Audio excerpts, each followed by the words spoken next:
8 baş malımda жайлоодан урдаттым. Былтыр 7 урдаттым, быйыл 2-ни. Bir kısır uy.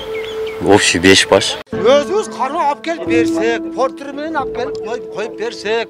Мал урдагандарды 6 жылдан 10 жылга чейин эркиндигинен ажыратууну сунуштаган мыйзам коомдук талкууга чыгарылды. Демилгечи Ата журт Кыргызстан фракциясынын депутаты Мейкинбек Абдалиев эл өкүлү мыйзамдагы жеңил жазадан улам мал урурлуктун саны өсүп, айыл жерлеринде эл өзү уурларды жазалай баштаганын айтууда. Проблема ушунда болуп атат да.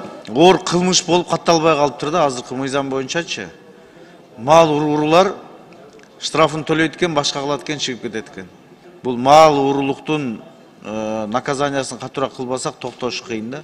Учурдагы мыйзамда мал урдоо беренеси жок. Ал жалпы урдоо беренесинин ичинде каралат. Мындан улам кармалган шектүүлөрдүн башкаруу чарасында үй камагына чыгып, салынган айып пулду төлөө үчүн кайра эле мал урдаган фактылар катталган. Ал эми адистер мал жандыктарды идентификациядан өткөрүү уурулуктун санын азайтаарын айтышууда. Ошол мал урурлук боюнча деген бир топ жумуштарды жергиликтүү бийлик менен жумуштарды алып барып атабыз. Дагы деген жорку балуу деген жылкыларга чиптерин коюшат. Ошо менен таап эле же болбосо деген азыр кулактарына баскан нумерациясы менен иштер жүргүзөбүз. 2022 жылдын 3 айында өлкө боюнча 802 баш мал жандык уурдалып, анын 437си ээсине кайтарылган. Жалпы 318 факты катталган. Материалдык чыгым 25 миллион 260 миң сомду түзүп, анын 13 миллион 260 миңи өндүрүлгөн. Ал эми Ош облусунда былтыркы жылга салыштырмалуу азайган. Жалпы 579 мал баш уурдалган.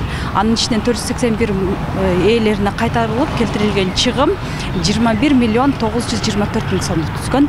Ал эми төлөнүп берилген 18 миң 74 миң сомду түзүлгөн. Мал фактысы боюнча кылмышка шектелип 72 жаран шектелип соттук кароого жиберилген. Былтыркы жылга салыштырмалуу 9%га азайган. Сунушталып жаткан мыйзам долбоорунда ири өлчөмдөгү зыян жана адамдардын тобу тарабынан жасалган мал уурулукка 400 миң сомго чейин айып салып, 5 жылдан 8 жылга чейин эркиндиктен ажыратуу каралууда. Эгерде уюшкан кылмыштуу топтун мүчөлөрү катышкан болсо, 6 жылдан 10 жылга чейинки абак жазасы сунушталууда.